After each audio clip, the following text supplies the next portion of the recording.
ಎಲ್ಲರಿಗೂ ನಮಸ್ಕಾರ ಸ್ನೇಹಿತರೆ. ನೋಡಿ, ಪರೀಕ್ಷೆಗಳು ಹತ್ತಿರ ಬರ್ತಾ ಇದೆ. ಆದರೆ ಶಾಲೆಗೆ ಹೋಗುವ ಮಕ್ಕಳಿಗಿಂತ ಅವರ ತಂದೆ ತಾಯಿಗಳಿಗೆ ಹೆಚ್ಚು ಟೆನ್ಷನ್ನು ಅಂತ ಹೇಳ್ಬೋದು. ಇದು ಸಹಜ ಬಿಡಿ, ಯಾಕೆಂದರೆ ಪ್ರತಿಯೊಬ್ಬರು ತಂದೆ ತಾಯಿಯಲ್ಲೂ ಕೂಡ ತಮ್ಮ ಮಕ್ಕಳು ಪರೀಕ್ಷೆ ಬರೆಯೋಕೆ ಹೋಗ್ತಿದ್ದಾರೆ, ಹೇಗೆ ಮಾಡ್ತಾರೋ ಏನೋ ಅನ್ನೋ ಚಿಂತೆ ಇದ್ದೇ ಇರುತ್ತೆ. ಆದರೆ ಯಾಕೆಂದರೆ ತಂದೆ ತಾಯಿಗಳು ಮಕ್ಕಳ ವ್ಯಕ್ತಿತ್ವವನ್ನು ರೂಪಿಸುವುದರಲ್ಲಿ ಅವರೇ ಪ್ರಮುಖ ಪಾತ್ರ ವಹಿಸೋದು. ಪ್ರತಿಯೊಬ್ಬರು ತಂದೆ ತಾಯಿಗಳು ಅಷ್ಟೇ, ತಮ್ಮ ಮಕ್ಕಳಿಗೆ ಏನೇನೆಲ್ಲ ಕೊಡಬೇಕು ಎಲ್ಲ ಕೊಡ್ತಾರೆ. ಅವರಿಗೆ ಬೇಸಿಕ್ ಆಗಿ ಏನೇನು ಸೌಕರ್ಯಗಳು ಬೇಕೋ ಎಲ್ಲವನ್ನು ನೀಡ್ತಾರೆ. ಆದರೂ ಕೂಡ ಎಲ್ಲೋ ಒಂದು ಕಡೆ ಏನಾಗುತ್ತೆ, ಭಯ ಅನ್ನೋದು ಇದ್ದೇ ಇರುತ್ತೆ. ಯಾಕೆಂದರೆ ನಮ್ಮ ಮಕ್ಕಳಿಗೆ ನಾವು ಸರಿಯಾದ ಸಂಸ್ಕಾರವನ್ನು ಕೊಟ್ಟು ಸಾಕ್ತಾ ಇದ್ದೀವ, ಅವರ ಆರೋಗ್ಯದ ಬೆಳವಣಿಗೆ ಮೇಲೆ ಗಮನ ನೀಡುವುದು ಹೇಗೆ, ಮಕ್ಕಳಿಗೆ ಯಾವ ರೀತಿಯ ತಿಳುವಳಿಕೆಯನ್ನು ನೀಡಬೇಕು, ನಮ್ಮ ಮಕ್ಕಳನ್ನು ಹೇಗೆ ಓದಿಸಬೇಕು ಎಂಬೆಲ್ಲ ಪ್ರಶ್ನೆಗಳು ಒಂದಲ್ಲ ಒಂದು ರೀತಿಯಲ್ಲಿ ನಮ್ಮನ್ನು ಕಾಡ್ತಾನೆ ಇರುತ್ತೆ.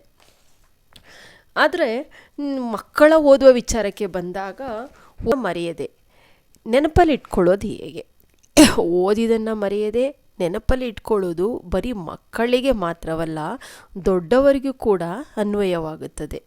ಈ ತರಗತಿ ವಾರ ಆಗಲಿ ಅಥವಾ ದೊಡ್ಡ ದೊಡ್ಡ ಸ್ಪರ್ಧಾತ್ಮಕ ಪರೀಕ್ಷೆಗಳನ್ನು ಕಟ್ಟಿ ಓದುತ್ತಿರುವಂಥವ್ರಿಗಾಗಲಿ ಪ್ರತಿಯೊಬ್ಬರಿಗೂ ಕೂಡ ನೆನಪಲ್ಲಿಟ್ಕೊಳ್ಳೋದು ಅಂದರೆ ಎಲ್ಲರಿಗೂ ಸಮಸ್ಯೆನೇ ಅಂತ ಹೇಳ್ಬೋದು. ಕೆಲವ್ರಿಗೆ ಬುದ್ಧಿಶಕ್ತಿ ಹೇಗಿರುತ್ತೆ ಅಂತ ಹೇಳಿದ್ರೆ ಒಂದೆರಡು ಸಾರಿ ಓದಿದರೆ ಸಾಕು, ನೆನಪಲ್ಲಿ ಉಳಿದ್ಬಿಡುತ್ತೆ. ಆದರೆ ಇನ್ನು ಕೆಲವರಿಗೆ ಪಾಪ ಎಷ್ಟು ಕಷ್ಟಪಡ್ತಾರೆ, ಅವರು ಕಷ್ಟಪಟ್ಟು ಓದ್ತಾರೆ, ಆದರೂ ಕೂಡ ಏನೂ ನೆನಪಲ್ಲಿರಲ್ಲ.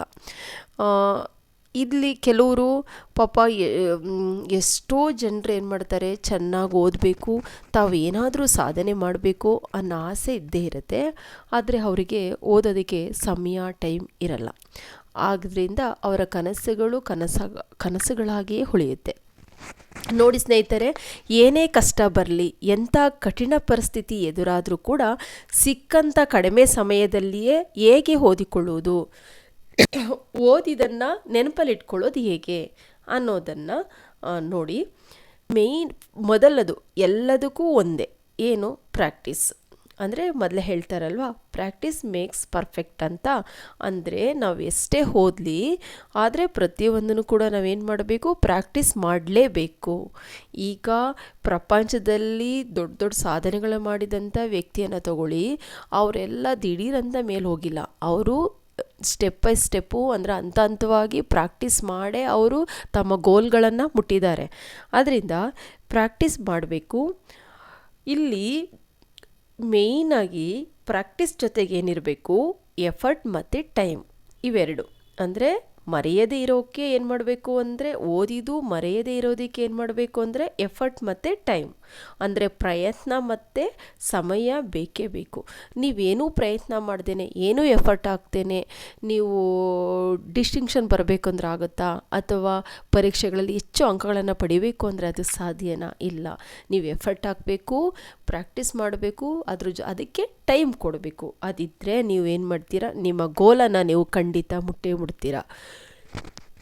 ಹಾಗಾದರೆ ಮರೆಯದೇ ಇರೋಕ್ಕೆ ಏನು ಮಾಡಬೇಕು? ಒಂದು ಎಫರ್ಟ್, ಇನ್ನೊಂದು ಟೈಮ್. ಎಫರ್ಟ್ ಅಂದರೆ ಜಾಸ್ತಿ ಎಫರ್ಟ್ ಹಾಕಿ ಜಾಸ್ತಿ ಸಮಯ ಓದಿದರೆ ಹೆಚ್ಚು ಮಾರ್ಕ್ಸ್ ಬರುತ್ತಾ ಅನ್ನೋದು ಸುಳ್ಳು. ಹಾಗೆಯೇ ಅದೇ ಕಡಿಮೆ ಎಫರ್ಟ್ ಹಾಕಿ ಕಡಿಮೆ ಸಮಯದಲ್ಲಿ ಹೆಚ್ಚು ಓದಿದರೆ ಮಾರ್ಕ್ಸ್ ಬರುತ್ತಾ ಅಂದರೆ ಅದು ಸುಳ್ಳು. ನೀವು ಈ ಓದಬೇಕು ಅಂದರೆ ಇಷ್ಟು ಮಾಡಿ ಅಷ್ಟೇ, ನೆನಪಲ್ಲಿ ಉಳಿಬೇಕು ಅಂದರೆ ಇಷ್ಟು ಮಾಡಿ, ಕ್ವಿಕ್ ರಿವಿಷನ್ ಮಾಡಿ. ಅಂದರೆ 1 hour, ಅಂದರೆ 1 ಗಂಟೆಗಳ ಕಾಲ ಓದೋದಕ್ಕೆ ಕುಳಿತುಕೊಳ್ಳಿ. ಅದರಲ್ಲಿ 1 ಗಂಟೆಗಳ ಕಾಲದಲ್ಲಿ 50 ನಿಮಿಷ ಏನು ಮಾಡಿ ಓದಿ, ಚೆನ್ನಾಗಿ ಅರ್ಥ ಮಾಡ್ಕೊಂಡು ಓದ್ತಾ ಇರುವಾಗ ಅಲ್ಲಿ ಯಾವುದಾದ್ರೂ ಪಾತ್ರಗಳು ಬಂದರೆ ಅಲ್ಲಿ ನೀವೇನು ಮಾಡಿ, ನಿಮ್ಮನ್ನು ನೀವು ಇಮೇಜ್ ಮಾಡ್ಕೊಂಡು ಓದ್ತಾ ಹೋಗಿ. ಅಲ್ಲಿ ಯಾವುದೇ ಕಂಟೆಂಟ್ ಕೊಡಲಿ, ಅಲ್ಲಿ ಆ ಕಂಟೆಂಟಲ್ಲಿ ನೀವೇ ಇದ್ದೀರಾ ಅನ್ನೋ ಥರ ನೀವು ಇಮೇಜ್ ಮಾಡ್ಕೊಂಡು ಓದಿದರೆ ಅದು ಸಂಪೂರ್ಣ ನಿಮಗೆ ಚೆನ್ನಾಗಿ ಅರ್ಥ ಆಗುತ್ತೆ. ಈಗ 1 ಅವರಲ್ಲಿ 50 ನಿಮಿಷ ಓದಿದ್ರಿ ಅಂದ್ಕೊಳ್ಳಿ, ಅಂದರೆ 50 minutes ರೀಡ್ ಮಾಡಿದ್ದೀರಾ. ನೆಕ್ಸ್ಟು 10 minutes 10 ನಿಮಿಷ ಏನು ಮಾಡಿ, ಅದು ಏನು ಓದಿರ್ತೀರೋ ಇಂಪಾರ್ಟೆಂಟ್ ಅನ್ನೋದನ್ನ ನೀವೇನು ಮಾಡಿರ್ತೀರಾ, ಮಾರ್ಕರ್ ತೊಗೊಂಡು ಹೈಲೈಟ್ ಮಾಡಿರ್ತೀರಲ್ವಾ, ಅದನ್ನೆಲ್ಲ ಏನು ಮಾಡಿ 10 ನಿಮಿಷ ರಿವಿಸನ್ ಮಾಡಿ. ರಿವಿಸನ್ ಮಾಡಿದ ಮೇಲೆ ಬುಕ್ಕನ್ನ ಕ್ಲೋಸ್ ಮಾಡಿ ಒಂದು 10 ನಿಮಿಷ ಕಣ್ಣು ಮುಚ್ಕೊಂಡು ಸೈಲೆಂಟಾಗಿ ಕುತ್ಕೊಂಡು ಏನು ಓದಿರ್ತೀರೋ ಅದನ್ನು ರೀಕಾಲ್ ಮಾಡ್ಕೊಳ್ಳಿ, ಅಂದರೆ ಮನನ ಮಾಡ್ಕೊಳ್ಳಿ. ರೀಕಾಲ್ ಮಾಡಿದ ಮೇಲೆ ಓಲ್ಡ್ ಕ್ವಶನ್ ಪೇಪರ್ಗಳನ್ನ ತೊಗೊಳ್ಳಿ. ಓಲ್ಡ್ ಕ್ವಶನ್ ಪೇಪರ್ ತೊಗೊಂಡಾಗ ನೀವೇನಾಗುತ್ತೆ, ನೀವು 1 ಅವರಲ್ಲಿ ಓದಿದಂಥ ಟಾಪಿಕ್ ಒಳಗಡೆ ಏನಾದರೂ ಕ್ವಶನ್ ಬಂದಿದೆಯಾ ಅಂತ, ಪ್ರಶ್ನೆಗಳು ಬಂದಿದೆಯಾ ಅಂತ ಒಂದು ಸರಿ ಚೆಕ್ ಮಾಡ್ಕೊಳ್ಳಿ. ಚೆಕ್ ಮಾಡ್ಕೊಂಡಾಗ ಆ ಪ್ರಶ್ನೆಗಳಿಗೂ ನೀವು ಓದಿರುವಂಥ ಕಂಟೆಂಟಲ್ಲಿರೋಂಥ ವಿಷಯಗಳಿಗೂ ಟ್ಯಾಲಿ ಮಾಡಿ. ಆವಾಗ ಅಲ್ಲಿರೋ ಪ್ರಶ್ನೆಗಳು ಯಾವುದಾದ್ರೂ ಬಂದಿದ್ದರೆ ನಿಮಗೆ ಗೊತ್ತಾಗುತ್ತೆ ಹೇಗೆ ಕೇಳ್ಬೋದು, ಪ್ರಶ್ನೆಗಳನ್ನು ಪರೀಕ್ಷೆಯಲ್ಲಿ ಹೇಗೆ ಕೇಳ್ತಾರೆ, ನಾವು ಹೇಗೆ ಆನ್ಸರ್ ಮಾಡಬೇಕು ಅನ್ನೋದು ನಿಮ್ಗೊಂದು ಐಡಿಯಾ ಬರುತ್ತೆ. ನೀವು 50 ನಿಮಿಷದಲ್ಲಿ ಓದಿರೋ ಟಾಪಿಕ್ ಒಳಗಡೆ ಯಾವುದೇ ಕ್ವಶನ್ ಕೇಳಿದ್ರೂ ಕೂಡ ನೀವು ಯಾವುದೇ ಕಾರಣಕ್ಕೂ ಕೂಡ ಮರೆಯಲ್ಲ. ಅಷ್ಟು ಚೆನ್ನಾಗಿ ನಿಮ್ಮ ಮೆಮೊರಿಯಲ್ಲಿ ಉಳಿಯುತ್ತೆ ಅದು. ಇನ್ನು ಇಲ್ಲಿ ನೀವು ಇಷ್ಟೇ ಮಾಡಬೇಕು ಸ್ನೇಹಿತರೆ, ರೀಡಿಂಗ್, ರಿವಿಸನ್, ರೀಕಾಲ್ ಈ 3ನ್ನ ನೆನಪಲ್ಲಿ ಇಟ್ಕೊಂಡು ಚೆನ್ನಾಗಿ ಫಾಲೋ ಅಪ್ ಮಾಡಿದ್ರೆ ನೀವು ಗ್ಯಾರಂಟಿ ಸಕ್ಸಸ್ ಆಗ್ತೀರಾ. ಆದರೆ ಇಲ್ಲಿ 1 ಅವರ್ ತೊಗೊಂಡು 4-5 ಸಬ್ಜೆಕ್ಟ್ ಆಗಲಿ 4-5 ಬುಕ್ಸ್ ಆಗಲಿ ಓದಬೇಡಿ. ಹಂಗೆ ಓದಿದರೆ ನಿಮ್ಗೇನೂ ಅರ್ಥ ಆಗಲ್ಲ, ಅದು ವೇಸ್ಟ್ ಅದು. ಆದರೆ ನೀವು 1 ಅವರಲ್ಲಿ ಒಂದೇ ಬುಕ್ ಓದಿ ಅಥವಾ ಒಂದೇ ನೋಟ್ಸ್ ಓದಿ ಅದನ್ನೇ ಚೆನ್ನಾಗಿ ಪ್ರಾಕ್ಟೀಸ್ ಮಾಡಿ. ಅದು ಕೂಡ ನೆನಪಲ್ಲಿ ಉಳಿಯೋದಕ್ಕೆ ಸಹಾಯ ಮಾಡುತ್ತೆ.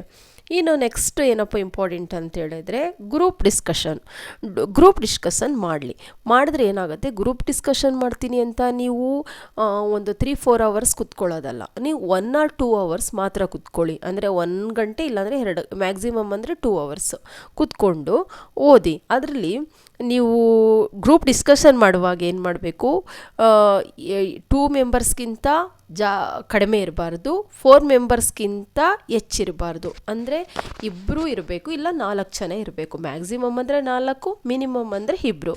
ಇಷ್ಟು ಜನಗಳು ಮಾತ್ರ ಕುತ್ಕೊಂಡು ಓದಿ.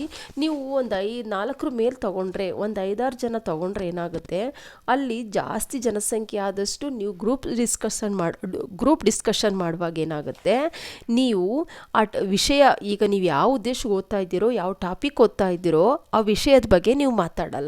ನೀವು ಅದರ ಬದಲು ಏನು ಮಾಡ್ತೀರಾ, ಬರೀ ಹರಟೆ ಹೊಡ್ಕೊಂಡು ಸಂಬಂಧಪಟ್ಟಿಲ್ಲದ ವಿಚಾರಗಳನ್ನು ಎತ್ಕೊಂಡು ಹರಟೆ ಹೊಡ್ಕೊಂಡು ಸಮಯವನ್ನು ಹಾಳು ಮಾಡ್ಕೊಳ್ತೀರಾ.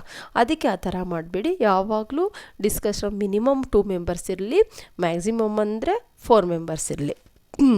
ಗ್ರೂಪ್ ಡಿಸ್ಕಷನ್ ಮಾಡುವಾಗ ನೀವು 2 ಥರ ಟಾಪಿಕ್ನ ತೊಗೊಳ್ಳಿ. ಟಾಪಿಕ್ ಅನ್ನೋದಕ್ಕಿಂತ ಸಬ್ಜೆಕ್ಟ್ಗಳನ್ನ ಆಯ್ಕೆ ಮಾಡ್ಕೊಳ್ಳಿ.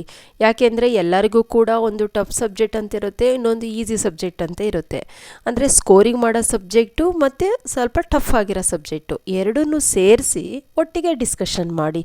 ಆವಾಗ ಏನಾಗುತ್ತೆ, ನೀವು ಪರೀಕ್ಷೆಯಲ್ಲಿ ಹೆಚ್ಚು ಅಂಕಗಳನ್ನು ಪಡೆಯೋದಕ್ಕೆ ಅನುಕೂಲ ಆಗುತ್ತೆ. ಈ ರೀತಿ ನಾನು ಹೇಳಿದ ಪ್ರಕಾರ ನೀವು ಫಾಲೋ ಅಪ್ ಮಾಡಿದ್ರೆ ನೀವು ಪರೀಕ್ಷೆಯಲ್ಲಿ ಹೆಚ್ಚು ಅಂಕಗಳನ್ನು ಪಡೆಯೋದಕ್ಕೆ ಇದು ಸಾಧ್ಯ ಆಗುತ್ತೆ ಅಂತ ಹೇಳ್ತೀನಿ. ಈ ರೀತಿ ಓದುವಾಗ ನಾವು ಓದಿದ್ದನ್ನು ಜಾಸ್ತಿ ನೆನಪಲ್ಲಿ ಇಟ್ಕೋಬೋದು ಅಂತ ಹೇಳ್ತೀನಿ. ಈ ವಿಡಿಯೋವನ್ನು ಎಲ್ಲರಿಗೂ ಕೂಡ ಶೇರ್ ಮಾಡಿ, ಸಬ್ಸ್ಕ್ರೈಬ್ ಮಾಡಿ ಅಂತ ಹೇಳ್ತಾ ಮುಗಿಸ್ತೀನಿ. ಧನ್ಯವಾದಗಳು.